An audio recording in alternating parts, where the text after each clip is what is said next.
Oke, Shalom, selamat sore. Kita ketemu lagi dalam sejarah Alkitab. Karena melalui sejarah Alkitab kita akan lebih mudah mempelajari firman Tuhan. Seperti yang berapa lama kita sudah janjikan ya, Mam ya, kita mau membahas tentang kitab Imamat. Ya, sekali lagi ini bukan suatu penafsiran, tetapi kita mau overview kitab Imamat. Kita mau lihat secara lebih detail sehingga pada saat Anda membaca kitab Imamat membuat kita menjadi lebih mengerti. Gitu ya. Apa sih namanya? Jadi pembahasan kita mengenai Levitikus atau kitab Imamat. Anda bisa lihat pada layar. Ini yang akan kita bahas hari ini, yaitu tentang kitab Imamat. Ini apa sih namanya, banyak orang yang menganggap ini kitab yang sulit yang membuat orang akhirnya waktu membaca menjadi ngantuk gitu loh. Karena itu kita akan coba membahas kitab Imamat dan ini menjadi satu bagian yang penting. Sekali lagi ini overview keseluruhan sehingga kita memudahkan untuk membacanya. Oke. Apa sih namanya, Imamat sendiri penulisannya itu apa sih namanya, kitab ini tulis oleh Musa ya, Mam ya? Iya, betul. Ini pada tahun 1440 sampai 1400-an sebelum Masehi ya.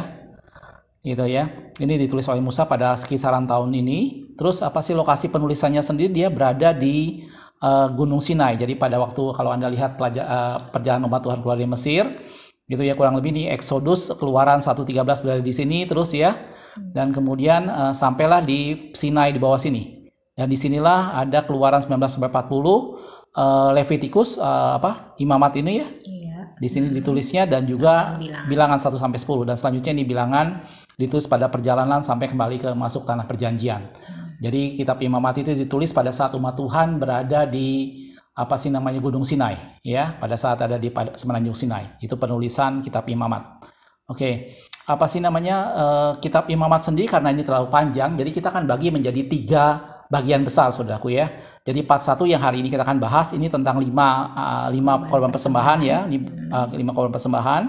Kemudian kita akan membahas juga tentang keimaman di sini ya. Iya. Pentahbisan Musa, pentahbisan Harun dan anak-anaknya, sampai dosa yang dilakukan oleh apa sih namanya, Nadab dan Abihu semua di sini ya. Dan terakhir di pasal 11 kita akan bahas mengenai binatang haram dan binatang yang tidak haram. Jadi hari ini kita akan membahas hanya part 1 saja sampai dengan pasal 11. Gitu ya. Nanti di part 2-nya beberapa hari, kalau tidak ada halangan beberapa hari kemudian kita akan bahas part 2-nya. Di part 2 kita akan bicara masalah pentahiran dan kusta. Di sini tentang bagaimana mendeteksi kusta dan kemudian dinyatakan tahir dan segala macamnya, termasuk ketidaktahiran pada apa sih? Pada ibu yang baru melahirkan. Ibu yang baru melahirkan ya. Atau pada laki-laki dan maupun perempuan, Pak. Iya, itu ada di pasal 12 sampai 15. Itu nanti di part 2 gitu ya. Di part 2 juga kita akan bicara masalah hari raya pendamaian, itu di pasal 16.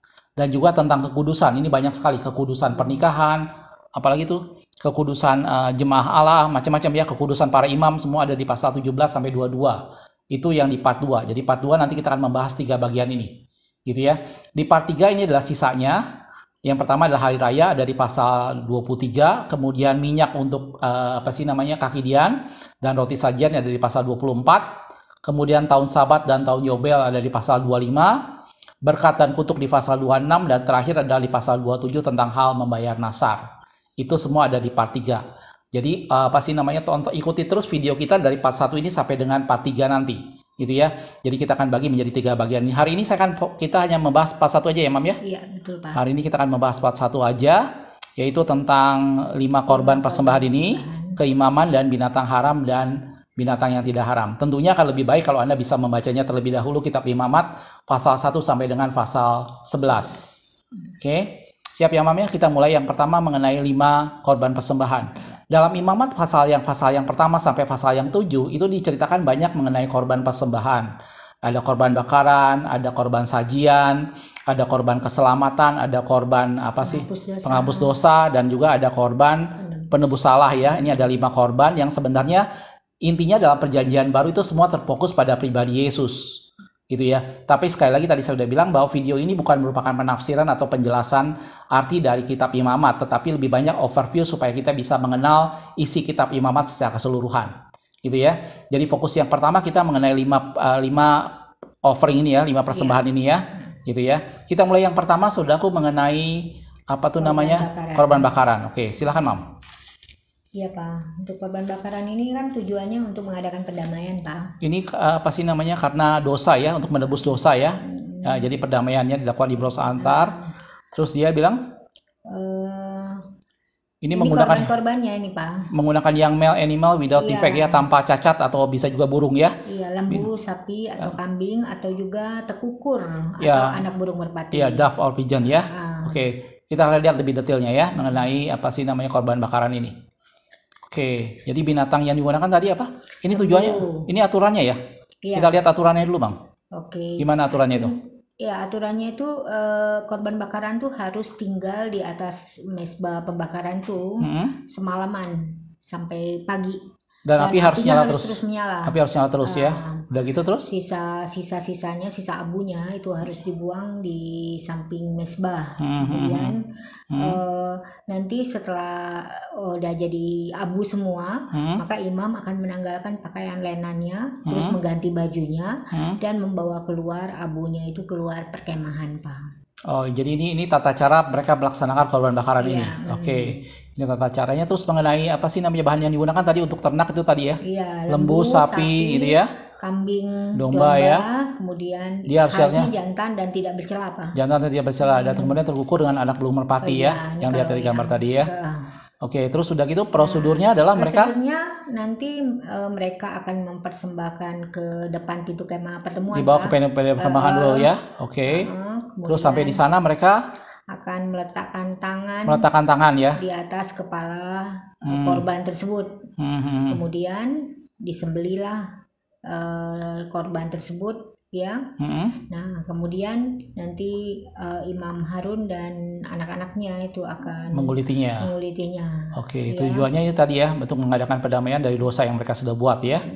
Oke, jadi ini kemudian dikuliti sama Pak Imam ya. Ya. Terus yang dilanjutkan oleh Imam adalah ini aja. Iya, iya betul. Jadi nanti darahnya itu kan akan ditampung, Pak ya. Hmm. Nah, kemudian imam tersebut nanti akan Menyiramkan darahnya di sekeliling mesbah ya. Iya, betul. Kemudian dia menaruh potongan lemak di atas api mesbah, Betul. lemak dan korbannya, terus isi perut dan Isi betis. perut dan betis itu dibasuh dengan air, kemudian seluruhnya nanti dibakar. Oke, jadi ini tata cara yang mereka harus lakukan ya. Iya. Jadi ini harus semalam-malaman sampai pagi api terus tetap menyala, sisa abunya dibuang. Mereka bahan-bahannya adalah ternak tadi dan apa sih namanya merpati atau tekukur ya. Diletakkan tangannya, kemudian dikuliti. Dan imam membawa darahnya untuk disiram di sekeliling mesbah, potongannya kemudian Lemak lemak potongannya ya, kemudian isi perutnya dibasuh dengan air lalu bakar. dibakar. Oke, ini untuk yang korban bakaran.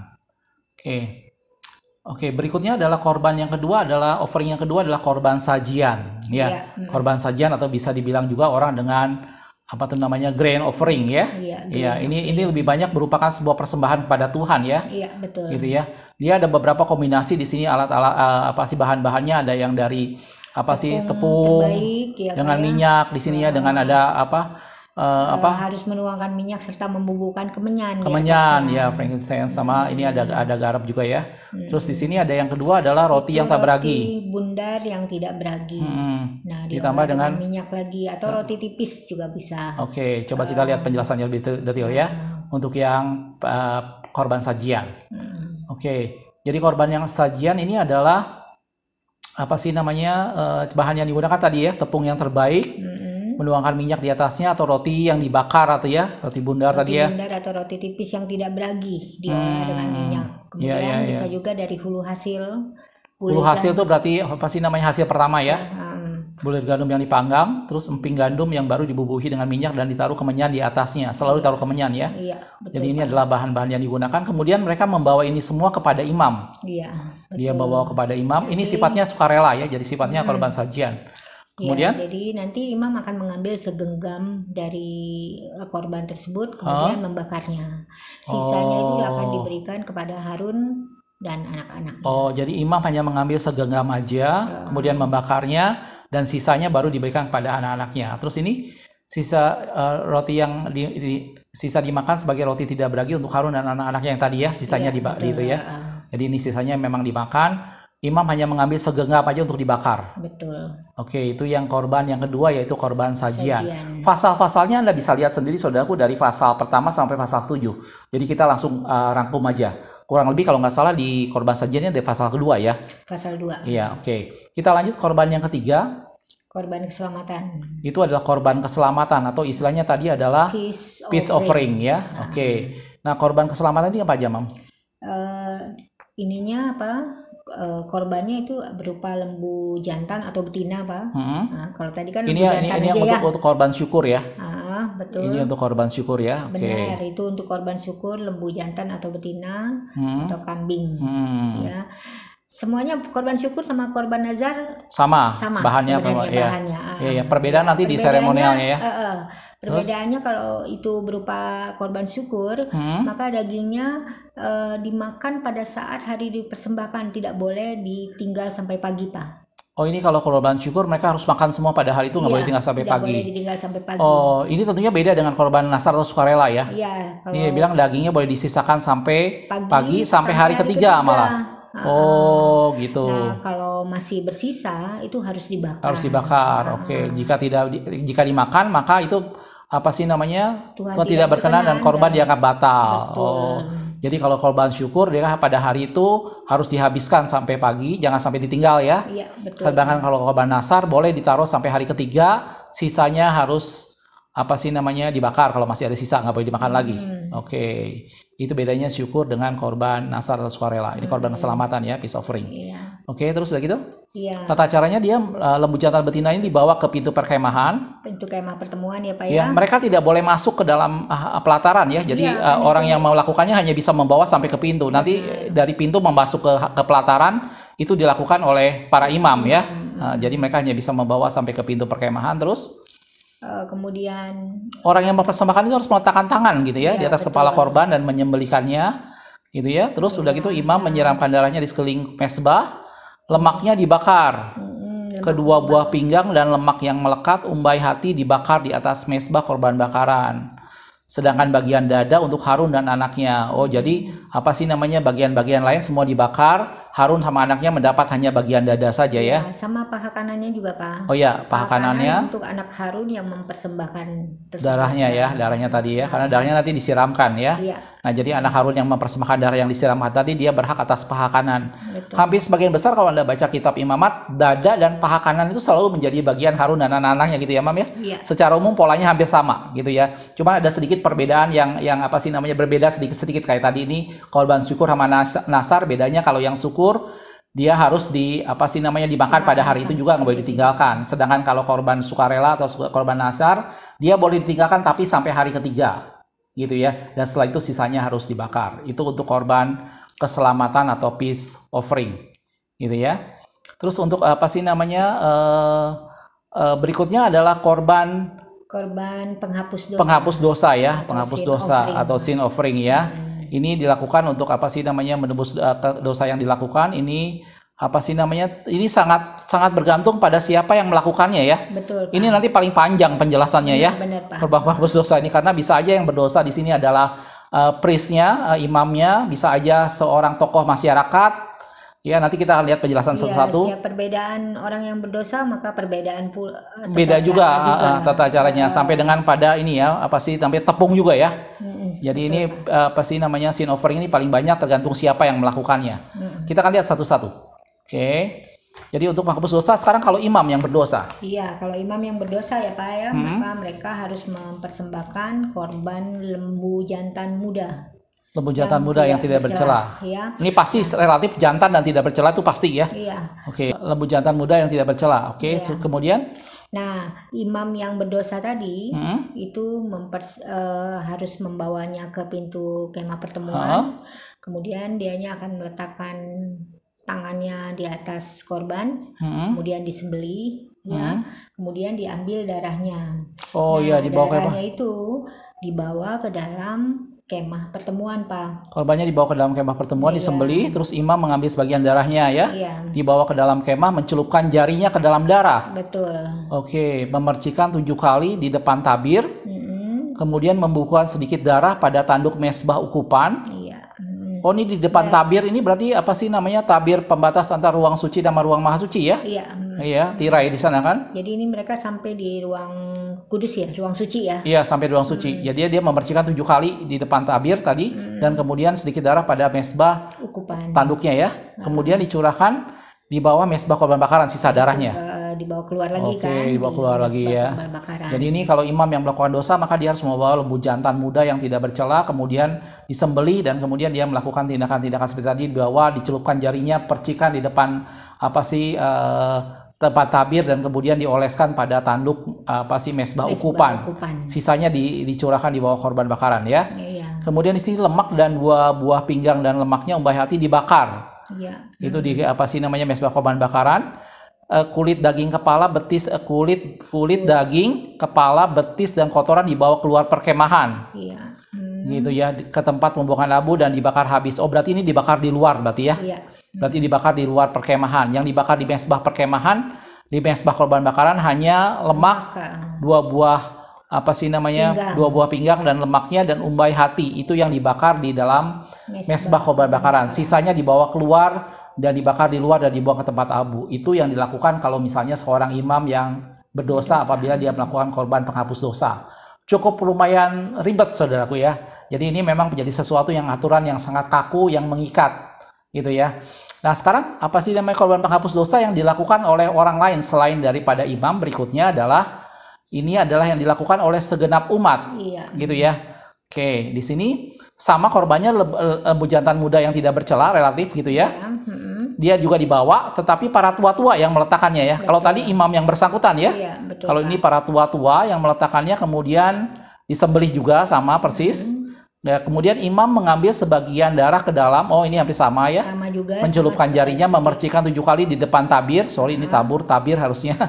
Membubuhi darah di mesbah ukupan, di tanduknya tentunya dan disiram di mesbah korban bakaran. Jadi kurang lebih tata caranya hampir sama. Darahnya diambil, dipercikan dan kemudian dioleskan pada tanduk mesbah ukupan. Jadi kalau imam berdosa sama segenap umat berdosa, maka imam tersebut harus masuk ke dalam ruang kudus, Pak ya. Ruang kudus pelaku membawa darah tadi ya, memercikan 7 kali ya. Gitu ya. Oke, kemudian lemak di sini harus dibakar di mesbah korban bakaran, sisanya dibawa keluar. Di sini yang dibakar lemak aja ya.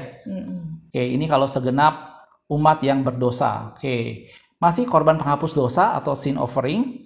Ini kalau dilakukan oleh seorang pemuka seorang tokoh masyarakat yang berdosa. Oke, ya dikatakan dia membawanya seekor kambing jantan ya. Ini beda ya, kambing jantan ya. Oke, kemudian dibawa ke pintu kemahan. Tangan imam diletakkan di atas kepala kambing lalu disembelih. Oh, ini tangan imam. Kalau tadi tua-tua. Jadi ini tangan imam sama seperti waktu imam yang berdosa ya.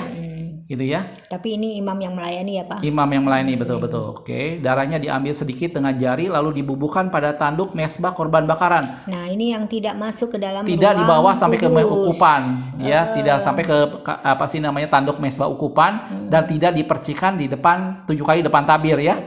Jadi dia hanya dibubuhkan pada mesbah korban bakaran aja ya. Oke. Tanduk-tanduk mesbah korban ya, pinggiran-pinggirannya ya. Oke, sisa darah kemudian dicurahkan di bawahnya. Semua lemak dibakar habis. Jadi ini sama sekali imam tidak masuk ke dalam ruang kudus maupun ruang maha kudus ya. Oke. Nah sekarang yang kalau misalnya dia rakyat yang berdosa, ini tentunya tata caranya hampir sama. Betul. Gitu ya.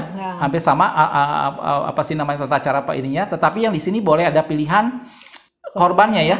Boleh kambing atau domba betina. Boleh ada pilihan ini ya. Tadi kan ini kambing jantan. Ya, ini harus jantan dan tidak bercela gitu ya. Kalau yang tadi domba jantan, ini kambing jantan. Caranya persis sama Pak dengan pemuka yang berdosa. Jadi imam meletakkan tangannya, kemudian disembelih, darahnya diambil, dibubuhkan pada tanduk mesbah korban bakaran dan dicurahkan sisanya di bawahnya ya. Tidak masuk ke dalam ruang kudus juga. Oh, jadi beda dengan yang tadi. Kalau yang tadi benar-benar harus dipercikan di depan tabir 7 kali. Dan juga dioleskan di tanduk mesbah ukupan. Oke. Itu untuk korban penghapus dosa. Masih ada satu lagi kan? Satu lagi ini kalau semua orang ya, ini secara general. Yang berdosa. Ini seseorang dari masyarakat ya. Betul. Iya. Ini yang tadi yang dibilang bentuknya bisa burung ya. Iya, betul. Bisa burung tekukur atau merpati. Kalau misalkan mereka mampu bisa domba atau kambing betina. Kalau tidak mampu Pak, mereka bisa pakai burung korbannya, 2 burung tekukur atau 2 anak burung merpati. Atau ditambah juga 1/10 Eva. Atau 1/10 Eva tepung terbaik. Oke. Terus kalau masyarakat umum dosa yang mereka lakukan adalah di sini adalah tidak menjadi saksi walaupun mereka mengetahui seseorang mengutuki orang lain. Mereka tidak mau tahu, bersikap tidak peduli. Gitu ya. Kena kepada sesuatu yang najis ya. Jadi kalau sesuatunya najis maka mereka akan menjadi najis. Terus dia bersumpah teledor, maksudnya bersumpah teledor ini gimana? Bersumpah sembarangan tetapi dia tidak memenuhi sumpahnya gitu ya. Bersumpah hendak melakukan hal yang buruk, Pak. Oh, dia bersumpah hendak melakukan sesuatu yang tidak benar, itu yang disebut dengan sumpah teledor dalam firman Tuhan. Oke, terus sudah gitu, kalau korbannya kambing atau domba atau kambing betina menggunakan aturan korban penghapus dosa. Oh, jadi dia menggunakan aturan yang tadi ya. Jadi dibawa, nanti imam menumpangkan tangannya, kemudian di darahnya dicurahkan, sebagian dibawa dioleskan ke korban bakaran. Tanduk mesbah korban. Iya, tanduk mesbah korban bakaran, dan sisanya dituangkan di bawahnya ya, disiram di bawahnya. Oke, nah kalau dia burung maka burung kan harus ada dua, Pak.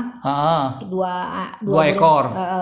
Maka satunya itu untuk korban penghapus dosa, satunya lagi untuk korban bakaran. Oh, jadi satunya ikut aturan korban penghapus dosa, satu lagi ikut aturan korban bakaran. Oke, untuk korban penghapus dosa untuk burung ini gimana? Dia dipulas kepalanya, dia diputar gitu ya, seperti itu ya. Betul. Dari pada pangkal tepuk tetapi tidak sampai patah terpisah, maksudnya ya. Sedikit darah dipercikan di dinding mesbah, sisa darah ditekan keluar sampai di bawah mesbah ya. Itu kalau untuk penghapus dosanya. Untuk korban bakaran, imam memulas kepalanya sama seperti tadi ya, dari tengkuk atau lehernya ya.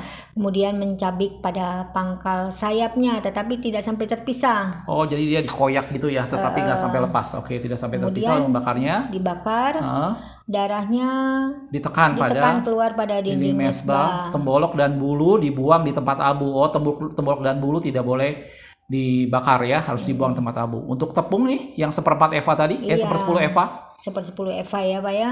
Oh, ini sama dengan sajian ya? Iya, jadi diambil segenggam, kemudian dibakar di atas mesbah, selebihnya menjadi bagian imam. Ini mirip banget dengan apa sih persembahan korban sajian tadi ya. Oke, itu untuk yang penghapus dosa ya. Oke. Berikutnya adalah apa sih namanya? Penebus salah. Ya, penebus salah ini apa sih namanya? Apabila dia berubah setia dan tidak sengaja berbuat dosa, maka konsekuensinya dia harus mempersembahkan korban berupa domba jantan yang tidak bercela dan kemudian diberikan pada imam. Iya, betul. Ini kalau dia pelanggaran yang dilakukan adalah ini ya, melakukan suatu kesalahan dengan berubah setia dan tidak sengaja berbuat dosa, maka dia mempersembahkan ini pada imam. Iya. Tetapi kalau dia kesalahannya ada berhubungan dengan barang, gitu ya, dia memungkiri barang yang dipercayakan kepadanya, dia nggak ngaku gitu ya, merampas barang orang lain atau menemui barang hilang dan kemudian nggak ngaku kalau barang itu dia yang nemui gitu ya. Nah, maka dengan korban penebus salah yang dia harus lakukan adalah yang menyangkut barang itu adalah domba jantan yang tadi hampir sama dengan di atas ya. Tapi harus ditambah dengan 1/5-nya. Mengembalikan barangnya juga ya. Ditambah 1/5 dari harga barang tersebut, Pak. Oke, jadi domba jantannya dikasih kepada imam seperti yang di atas, tapi terus dia mengembalikan barang pada orang yang bersangkutan ditambah dengan nilai 1/5. Karena itu kalau Anda nonton video kita tentang waktu Yesus menyucikan bait suci, maka di sana ada penukar uang. Nah, tujuannya salah satunya adalah untuk menghitung menambah 1/5 nilai ini. Gitu ya, sehingga itu memudahkan untuk orang membereskan dosanya di hadapan Tuhan. Sebenarnya kalau kita lihat memang aturan-aturan ini cukup rumit, saudaraku, tetapi itu semua membuat kita harus mengerti bahwa dosa bukan sesuatu hal yang sepele. Dosa sesuatu yang harus ditanggapi dengan serius karena Allah adalah pribadi yang kudus. Gitu ya, dan Allah tidak bisa mentolerir dosa. Akibatnya dibuat aturan-aturan yang nampak sangat ketat seperti ini. Gitu ya. Dan rumit ya, Pak ya. Dan rumit sekali gitu ya. Oke, nah kesimpulannya kalau kita gabungkan kembali ke 5 persembahan ini, dari mulai persembahan dari bakaran, sajian, kemudian keselamatan, penebus dosa dan penebus salah ini semua akhirnya digenapi pada pribadi Yesus yang menggenapi itu semua. Gitu ya. Jadi Anda dan saya bersyukur kita yang berada dalam perjanjian baru, kita tidak perlu pusing dengan aturan-aturan membawa domba, merpati, tepung 1/10 eva dan macam-macam, karena semua sudah digenapi dalam Yesus. Yesus itu adalah persembahan yang sempurna, baik sebagai korban bakaran, baik juga sebagai segala sesuatu yang kita sajikan bagi Tuhan, dan segala sesuatunya korban keselamatan. Lebih lagi, dia menebus kita semua sebagai mengembalikan hubungan kita dengan Tuhan, gitu ya. Dan itu semua digenapi pada pribadi Yesus. Jadi itulah Imamat pasal 1 sampai dengan pasal 7 yang berbicara tentang jenis-jenis korban, gitu ya. Sekali lagi ini menjadi satu aturan yang cukup ketat yang harus dilakukan oleh umat Tuhan dengan tujuan semata-mata supaya mereka tidak sembarangan berbuat dosa karena Allah adalah pribadi yang kudus. Gitu ya. Dan itu semua kita sudah digenapi pada masa perjanjian baru dalam pribadi Yesus, sehingga melalui Yesuslah kita segala dosa kita ditanggungkannya. Gitu ya. Oke, lanjutannya adalah tentang pasal 8. Kita mulai masuk ke pentahbisan Harun dan anak-anaknya ya. Ini ada pasal 8 dan pasal 9. Gitu ya. Oke, pentahbisan Harun sendiri gimana nih, Mam? Sebelumnya Pak, itu ada larangan untuk memakan lemak sama darah ya Pak ya. Itu di terakhir ya? Di Imamat 7 ayat 22 sampai 26 ya Pak ya. Oh, sebelum itu ya ada larangan untuk memakan lemak ya. Lemak dan jadi darah. Lemak memang sesuatu yang memang harus dipersembahkan dan juga darah. Dipersembahkan, betul. Ya, jadi darah juga harus dipersembahkan. Karena darah mengandung nyawa. Benar. Jadi kita tidak boleh makan darah. Jadi itu salah satu aturan yang terselip di pasal 7 bagian terakhir, lemak dengan darah tidak boleh dimakan. Gitu. Oke, kita masuk ke pentahbisan Harun dan anaknya di pasal 8 dan 9. Iya, jadi pada saat pertama kali ini Pak ya, Harun dijadikan sebagai imam besar ya. Besar. Nanti keturunannya semua adalah keturunan imam besar, sementara imam-imam yang lain dari golongan orang Lewi ya. Iya. Oke, dan kemudian Musa ini yang mentahbiskan Harun dan anaknya ya. Dia pertama dibasuh dengan air, kemudian dikenakan baju imam ya. Baju imam seperti baju efod. Baju efod lengkap semua ya, dengan penutup kepala, dengan penutup dadanya dengan 12 batu. Urim gitu tumim ya. semua ada di sana ya. Oke. Kemudian Musa menuangkan minyak urapan di atas kepala Harun. Ya, ini petanda bahwa dia memegang jabatan sebagai seorang imam besar. Kemudian darah domba untuk persembahan pentahbisan itu Pak. Oh, ini ada persembahan pentahbisan lagi. Dibubuhkan pada cuping telinga kanan Harun Pak, serta anak-anaknya. Kemudian juga pada ibu jari kanan, ibu jari tangan kanan, dan ibu jari tangan kiri, kaki kanan. Oh iya, tangan kanan dan kaki kanan ya, sama cuping telinga kanan. Jadi semua di kanan Pak. Iya, jadi dia ada darah yang dipersembahkan, darah domba yang dipersembahkan sebagai persembahan pentahbisan, dan kemudian diambil sedikit kemudian dioleskan ya, dibubuhkan pada cuping telinga kanan, ibu jari kanan dan ibu jari kaki kanan. Oke. Kemudian lemak domba tadi diambil, kemudian ditaruh di atas roti tabragi. Iya. Satu roti bundar yang diolah dengan minyak dan satu roti tipis semuanya diletakkan di telapak tangan Harun dan anak-anaknya. Jadi ini ada lemak dan kemudian di atasnya taruh roti bundar. Dua-duanya ya. Iya, Oke. Betul. Itu dianggap sebagai persembahan ujukan. Oh, jadi setelah pada saat Harun ditahbiskan, dia pakai baju imam, dia diurapi, cupingnya dikasih darah, cuping kanan, jari kanan dan jari kaki kanan. Kemudian mereka mempersembahkan unjukan berupa lemak dan di atasnya adalah roti tadi ya. Iya. Gitu. Kemudian Musa membakarnya di mesbah. Oke. Ya. Kemudian Musa mengambil lagi minyak urapan dan darah dari atas mesbah tadi, lalu dipercikkan pada pakaian Harun serta anak-anaknya. Jadi pakaiannya pun ditahbiskan sekarang. Oke, jadi dia dari minyak urapan dan darah di mesbah tadi kemudian dipercikkan ke pakaian Harun dan anak-anaknya. Oke, udah gitu. Kemudian sisa dagingnya harus dimasak dan dimakan oleh Harun dan anak-anaknya. Iya, sama roti-roti yang sisanya itu, ya. Itu harus dimakan juga sama mereka. Kalau masih ada sisa kemudian dibakar. Oke, dan ini prosesnya berlangsung selama 7 hari ya. Iya, Pak. Seremonial ini secara bertahap berlangsung selama 7 hari. Oke, setelah selesai itu maka pada hari yang ke-8 Harun dan anaknya mempersembahkan korban penghapus dosa, korban keselamatan, korban sajian. Betul. Jadi kembali pada seremonial dari 5 korban tadi, tapi hanya korban penghapus dosa, korban keselamatan, dan korban sajian.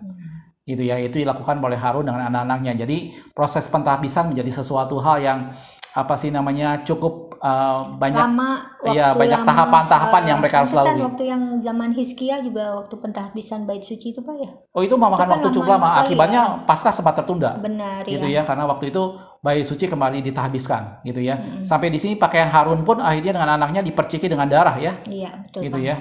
Oke, ini untuk yang pasal 8 sampai dengan pasal 9. Oke. Lanjutannya adalah berikutnya tentang dosa yang dilakukan oleh imam. Di sini ada beberapa hal yang terjadi di pasal yang ke-10. Ya, di pasal ke-10 salah satu peristiwanya adalah anak Harun yaitu Nadab dan Abihu yang kemudian dia mempersembahkan api asing kata firman Tuhan.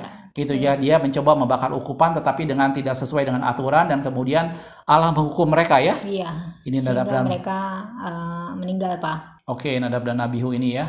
Kemudian di sini juga ada aturan bagaimana imam tidak boleh minum anggur ya. Ya, minuman keras. Minuman keras dan nggak boleh minum anggur ya. Oke, dan satu lagi di bagian terakhir dari pasal 10 itu tentang bagaimana Musa memarahi Eleazar dan Itamar. Dua orang ini dimarahi karena dia tidak memakan bagian dada dan paha. Memang dada dan paha tadi saya bilang itu adalah bagian imam, gitu ya. Dan ini dua orang ini tidak memakan di tempat kudus, tetapi malah membakarnya. Nah, ini menjadi sesuatu hal yang membuat akhirnya Musa memarahi mereka, gitu ya. Jadi itu aturan-aturan yang ada dalam firman Tuhan. Secara umum kalau saya mau simpulkan secara mudah, biasanya lemak dan lemak itu harus dipersembahkan kepada Tuhan, gitu ya. Darah tidak boleh dimakan, beberapa bagian yang lain biasanya akhirnya dibakar, gitu ya. Darah biasanya disiramkan, secara umum seperti itu. Nah, yang menjadi dada dan paha itu yang menjadi bagian untuk imam, gitu ya. Tentunya ada sedikit-sedikit perbedaan tergantung dari jenis persembahannya tadi, gitu ya. Ini dosa yang dilakukan oleh para imam yang dicatat dalam kitab Imamat pasal yang ke-10. Ini Nadab dan Abihu membakar ukupan yang asing ya bagi Tuhan. Jadi dia punya ukupan kan semacam kayak wewangian bagi Tuhan. Dia udah ada komposisinya dan kemudian dia membuat sesuatu yang Tuhan tidak kenal, akibatnya Tuhan marah dan menghukum mereka. Gitu ya. Itu yang dilakukan oleh Nadab dan Abihu pada Imamat pasal 10. Bagian yang terakhir dari part 1 ini adalah tentang binatang haram dan binatang yang tidak haram atau binatang yang boleh kita makan, gitu ya. Dan tentu saja ini semua adalah aturan-aturan pada masa perjanjian lama, saudaraku. Dalam masa perjanjian baru segala sesuatu diperbolehkan, betul, tetapi apakah segala sesuatu berguna, gitu ya. Semuanya kembali ke sana, gitu ya. Tetapi pada masa perjanjian lama ini masih diatur tentang binatang apa yang mereka boleh makan dan binatang apa yang mereka tidak boleh makan, gitu ya. Secara umum binatang yang mereka tidak boleh makan ini adalah mamalia yang berkuku belah, Mam ya? Iya, mamalia berkuku belah dan memamah biak. Memamah biak atau salah satu dari ini ya? Dari salah satu dari ini. Jadi ini unta, pelanduk, kelinci, babi ini tidak boleh dimakan ya? Unta itu memamah biak, Pak. Tapi dia tidak berkaki belah. Oh, berarti dia salah satu ini tetap tidak memenuhi, maka dia tetap tidak boleh makan, betul. Ya? Oke. Nah, babi, sampai sekarang kan babi nih yang sering nih. Babi itu dia berkuku belah, tapi tidak memamah biak. Jadi aturan yang mamalia itu salah satunya tidak terpenuhi. Kalau salah satu ini tidak mamalianya mempunyai ciri salah satu ini, maka dikatakan binatang itu tidak boleh dimakan, itu haram ya. Pelanduk, kelinci juga. Tapi sekarang kan orang biasa makan kelinci. Nggak masalah ya. Terus di sini burung elang, gagak, burung hantu dan kelelawar ya.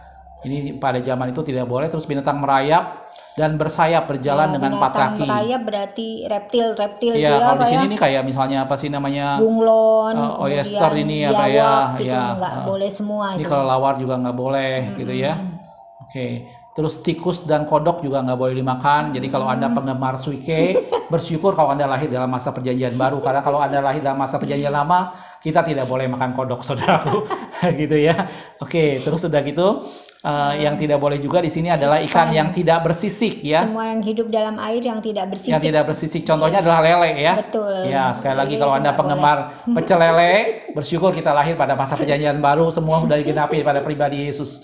Gitu ya, pada masa perjanjian lama kita tidak boleh makan lele. Oke. Terus binatang yang boleh mereka makan apa aja nih? Kebalikan dari ini tentunya ya. Mamalia yang dia tidak berkuku belah dan tidak memamah biak. Jadi kebalikannya. Kebalikan dari itu. Jadi misalnya kayak sapi apa segala macam boleh masuk di sini ya. Sapi, kambing, domba. Ya. Terus ikan yang bersirip dan bersisik. Jadi ikan secara umum ya. Ikan tuna apa segala macam boleh. Di sini ada ayam dan belalang juga boleh, kategorinya boleh dimakan ya. Oke, jadi itu adalah aturan dalam firman Tuhan pada masa perjanjian lama buat umat Tuhan, supaya umat Tuhan tertib. Jadi tidak tidak nampak seperti bangsa yang tidak mengenal Tuhan. Makanya Allah mengatur itu juga dengan pertimbangan kesehatan dan segala macamnya. Sekali lagi pada masa perjanjian baru semuanya menjadi sesuatu hal di mana kita dimerdekakan Tuhan. Segala sesuatu diperbolehkan, tetapi kita harus melihat apakah itu berguna atau tidak. Jangan sampai itu menjadi batu sandungan buat orang lain tentunya. Gitu ya. Jadi itulah kurang lebih overview dari part 1 dari kitab Imamat dari pasal 1 sampai dengan pasal yang ke 11 ini ya sampai pasal ke-11. Sekali lagi nanti kita akan lanjutkan ke part yang kedua dan ke part 3. Jadi ini supaya tidak terlalu panjang videonya, jadi kita cut sampai dengan di sini. Gitu ya. Sekali lagi kalau Anda tertarik lebih jauh tentunya akan lebih baik kalau Anda mempelajarinya sendiri dan membaca langsung dalam firman Tuhan. Ya, mudah-mudahan video ini memberi overview tentang kitab Imamat. Sehingga ini bukan menjadi satu kitab yang menyeramkan atau yang membuat Anda malas sekali membacanya. Mudah-mudahan dari video ini membuat kita semakin tertarik membaca kitab Imamat. Oke, nantikan part 2 beberapa hari ke depan kalau tidak ada halangan ya, Mam ya. Iya, Pak. Gitu ya. Dan ikuti terus sampai part 3 supaya kita dapat pengertian yang menyeluruh, pemahaman yang menyeluruh tentang kitab Imamat ini. Jelas, Saudaraku? Makasih sudah menonton. Kita ketemu dalam sejarah Alkitab berikutnya. Tuhan Yesus memberkati.